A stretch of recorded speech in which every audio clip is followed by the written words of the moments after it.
Welcome to A Better HR Business, the podcast that looks at how HR consultants and HR tech firms grow their businesses and how they help their employers to get the best out of their people. Remember, for show notes and downloads, go to www.getmorehrclients.com/podcast. That's getmorehrclients.com/podcast. Okay, let's get started. Hello, welcome back to the show. Great to have you along, and I'm really looking forward to today's conversation with Jeff Greenfield. Jeff is the CEO and co-founder of an amazing business called Provalytics. Jeff is an entrepreneur, he's an advisor, and a bit of a disruptor with 3 decades of strategy, growth, and marketing leadership experience. He's currently building the next generation of AI-driven attribution as the co-founder and CEO of Provalytics, as I mentioned, which is a cookieless attribution and measurement solution which enables marketers to grow and prove the impact from upper funnel channels and grow the budgets. Now, that may sound technical, but it's hugely important. Firstly, Jeff, thank you very much for joining me today. Ben, it's a pleasure. Thank you so much for having me here. This is an exciting topic. I know to a lot of marketers, measurement isn't very sexy because it doesn't seem creative, feels like a lot of spreadsheets, but it is because we get to be in the middle of everything. So it's a lot of insights, definitely. Yeah. For sure. I can't remember, was it Peter Drucker or someone said, you can't manage what you can't measure or something.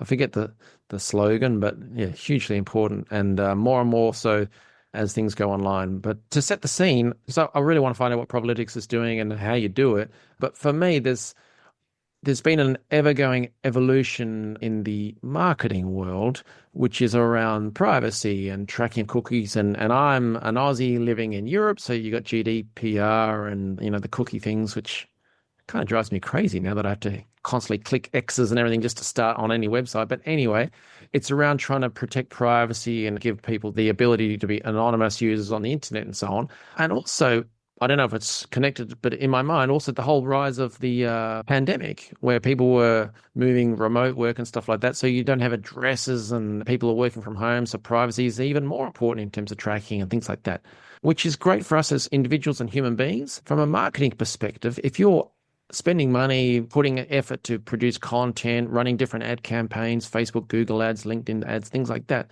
you want to know what's working, what's not working. Otherwise, Jeff, maybe the old adage, 50% of my marketing budget's working, 50% is not working, but I don't know which one, which probably leads us into Provalytics. So tell us, what are you guys doing and why are you doing it? Yeah, well, it actually goes back to that saying that you just said, which was by a famous marketer in the Midwest, John Wanamaker. Half the money I spend is wasted. The only problem is I don't know which half. I mean, that really comes down to why we're doing it. The push behind things with privacy is really upset, if you will, the whole balance of the advertising ecosystem. All of this stuff that we get to watch and see online is free. And all of these businesses are all set up by an ad-supported model, which all has to do with the ability to track people around the internet. And as you mentioned, Ben, when COVID came around, especially along with GDPR, there was a series of seismic shifts that happened. The first was that big iOS update on your Apple iPhone that said, hey, do you want to allow this app to track you? And everyone said no. And then, of course, we all found out at the same time that they were tracking us before we said no. So that was the big shift that kind of blinded all of those apps to everything that was going on and really cut down most of the tracking on mobile devices. The second big shift was this evolution of what we call walled gardens.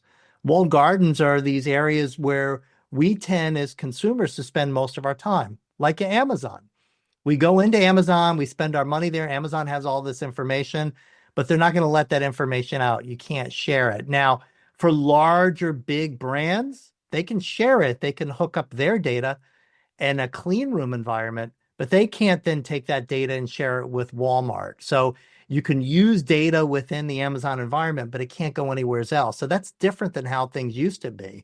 And most of the places where marketers advertise today in the digital realm are walled gardens. So all of the retail media like Amazon, Walmart, Target, CVS, Chewy, those are walled gardens. Meta and Instagram are a walled garden. YouTube is a walled garden. LinkedIn is a walled garden. So all of these places, and what I mean by that is that if someone were to click from an ad from there and go onto your website, you would know that the click came from there. But you're not going to know all the ads that they saw leading up to that. So you're kind of blinded to that. And where that becomes a problem, let me just kind of paint the typical scenario. Let's say you're a marketer and you have an ad that's running in Meta. It's running on Facebook and Instagram and on Google. And someone is scrolling at the end of the day in Facebook and they see your ad. They stop maybe for a second, look at it. It's like a video, and then they keep scrolling. And then later that night, they're on Instagram and they happen to watch the video. And they're like, that's really cool. I'm going to check that out tomorrow. And tomorrow goes by, maybe 2 or 3 days go by. They forget they're at work and they're typing something. And they're like, oh, yeah, what was that company name? And then they go and they Google it and they click on your Google ad and they come to your website and they fill out a lead form. That's pretty typical. But what ends up happening is at the end of the month, when you're the marketer and you add up your stats, it's going to look like Google is killing it and your Meta ads, your Facebook and Instagram are not. So you cut your spend on Meta and Instagram and you increase it on Google. And what did you just do there? You actually stopped ads that are actually working. And that's the issue, that all of the measurement techniques that are out there today are all based upon clicks. Because when you think about it, what comes right before a lead form is a click. And so the way we measure things and the way most marketers measure things is we look at cost per click, we look at cost per sale, and we track it back to the click. But that's not how marketing works. The way marketing works is we invest dollars to buy attention. And that attention in marketing speak, it's called ad impressions. And when that attention builds up awareness enough, people will walk into our store.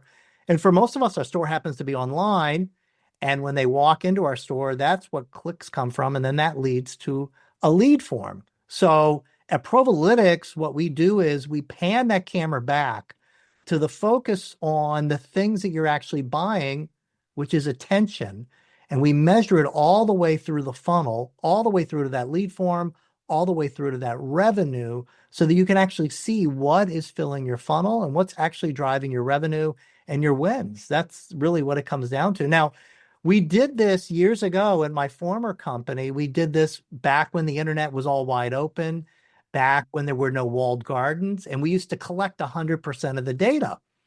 But now that data is no longer available because of the walled gardens, because of the iOS updates. And so what we do now is we use AI to fill in the gaps that we are missing from user privacy. And so we're able to get to the same answers we could get to before because of how advanced computing is today and how fast the machines are working. It's actually pretty cool. You're talking about top of the funnel and bottom of the funnel. So bottom of the funnel for listeners might be someone books a call to learn about your services, books a demo to learn about your HR-related software. Top of the funnel is I'm sitting on my couch, scrolling through my phone while the game is on. I see an ad, maybe I see it again, and then I eventually click on it. And Jeff's point there is that later on, when you're going through the budget and you think, well, we spent all this money on different ad campaigns and things, we keep getting our calls booked and our demos booked because someone went to Google and typed our company name. Well, how did they learn the company name? It was because of those ads that they saw scrolling past. And because of the whole privacy and the change and everything that's happened from an accounting perspective, you might miss out and you might can that whole top of the funnel stuff, in which case your Google will dry up. Is that right, Jeff? That's 100% right on. That's exactly what's going on. The other big piece to this is that there's all these other new forms of digital media that are not clickable. We call them no-click digital media. A great example is we're on a podcast now, podcast advertising. Nothing to click on when you're listening. Digital out of home, the big billboards that are digitized is a huge and growing area. And then also connected television, digitized television, nothing to click on. And all three of those, especially podcast and connected television, are huge for any B2B marketer because you have the ability to target folks. You can actually now, LinkedIn, you can use your LinkedIn profiles for accounts that you're going after and a connected television campaign. So imagine being able to take the accounts you're going after, and when they're at home at night watching the game, they may have their phone right there, but then a commercial comes on and it's your commercial. That's pretty powerful. But again, nothing to click on, which means that data is not going to show up in your Google Analytics. And so what ends up happening as a result is you've got your GA4, your Google Analytics reporting, and then you've got an agency that's maybe buying your connected television that has another report that shows how well that's doing. And then you've maybe got another agency. And so you, as the head marketer, you've probably got 4 to 8 different forms of what we would call a source of truth. And now you want to get bigger budget. You found the connected TV and the podcasting worked out anecdotally, by the way, because there's no actual raw evidence, but you saw that booked calls went up, and you go into your CFO to have a conversation and they laugh you out of the office. Because according to them, they're looking at GA4 and you're coming in with scraps of paper. So you need to move forward and try to find a single source of truth that weaves everything together so that you can get yourself and finance on the same wavelength. That's one of the other things that we do. That's the ultimate goal, is so that you can actually have real financial discussions with finance about marketing. Got it. How does the AI aspect work when it comes to filling in the gaps between the top and the bottom of the funnel, those clicks, and working out what is connected if you don't have those cookies? That's a great question. So what's interesting is that before there was digital marketing, before there was digital, all we had was TV, print, radio, and direct mail. That was it. And brands built these massive businesses based upon that. And the way that they were able to do that is once a year, they would do something called marketing mix modeling. And marketing mix modeling was a statistical analysis that would look at ad impressions that were in market, and it would look at their contribution to sales. Now, the output from this exercise was usually a 100+ page PowerPoint presentation and would give a recommendation on where they should allocate budget in order to hit their sales numbers. It worked really well for those brands. Does not work for today's tactical marketer who needs campaign, ad group, keyword level recommendations. And so we borrow from the past, because when you think about it, they had no direct line of sight. There was no cookies back then.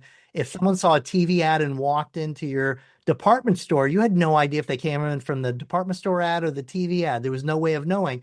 So math is what solved those things. So we're using the same philosophy behind the math of the past, but we've brought it forward. And typically when we first designed this process, it was a 4-part process that each step had to then be evaluated by a human to decide what would be done next, what step would go next, were there any alterations to be made. And so we trained an internal AI system to essentially supervise that whole process.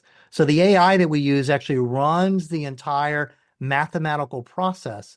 And unlike the marketing mix modeling of the past, where we would say, we would look at what we'd call channel level. So you would look at, instead of Google, you would look at digital, and you would look at TV, and you would look at radio. We look at TV, network, station, creative. Quite granular. Yes, exactly. Very granular, very tactical data. And we take that into the platform so that that's the output that we're able to give out. But we're using old school math. Now, if we had tried this 10 years ago, we probably could have done it. But if we took a year's worth of data from a client, it would have taken us about 1.5 to 2 years to process. Now we can do a year's worth of data in a couple of hours. So it's these advancements of the speed of which we can move, these advanced computers. I could say that today's regular off-the-shelf computer is really a supercomputer when you compare it to 10 years ago, but they're getting faster, but we're essentially borrowing from the past and moving it forward and advancing it with today's techniques. So what's the typical sort of tech stack or arrangement that most companies who've moved to use Provalytics, what did they have before? We've heard a bit about the after, but what have they got set up at the moment? And why doesn't that quite work? Yeah, I mean, typically what they've got right now is like last click, like a GA4 or an Adobe. So they're tracking leads that are coming into their website. They're tracking what that last click was. And, you know, if they're a hot brand and there's a lot of excitement, well, you know, that's like you're catching fire. That's really exciting. You can spend money left and right and leads will just flow. But you always reach that point where things start to level off, and that's where your cost of acquisition starts to go up dramatically. And that's where you need to start saying, okay, we need to be spending more upper funnel because we want to keep that funnel that's full. So typically, they've got some sort of last click metrics that they're tracking and some spreadsheets. That's pretty much it, which is pretty sad when you think about it. Absolutely. What about revenue attribution? So that you can have some campaigns and some channels that produce bucket loads of leads and then nothing happens. And then you can have other ones where the quantity is smaller, but quality is much higher. So how does that pass through to the end analysis? Yeah, but you see, that's always an interesting question because if we step back from that, when we think about you can have some channels that lead to more revenue than others. The reality is that we have to stop looking at our marketing from the perspective that a lead or an account comes from a specific channel. Because I hear this all the time from clients. Oh, leads that come from this channel convert better and are more valuable. And it always comes down to the same thing. Our leads that come in through our brand search, those convert faster and always have more revenue. Why is that? Just explain, brand search is typing in the name into Google. That's right. So that's the way they're coming in. But we have to change our thought process. And the problem is that in our CRMs, for every account, there's a single box that says source. And so we're forced to choose one thing. And the reality is that the way to look at things is that we have to look at what is going on each particular day. Because if a lead comes in today, everything that happened today could get partial credit. And everything that happened in the months prior could also get partial credit. So you have to look at a lead as a pie. Every lead is an entire pie. Every dollar that comes in is an entire pie. And we could cut it up into 4 slices or 4,000 slices, and everybody gets a little tiny piece. At the end of the day, what I want to be able to do as a marketer is I want to be able to keep things moving up and to the right.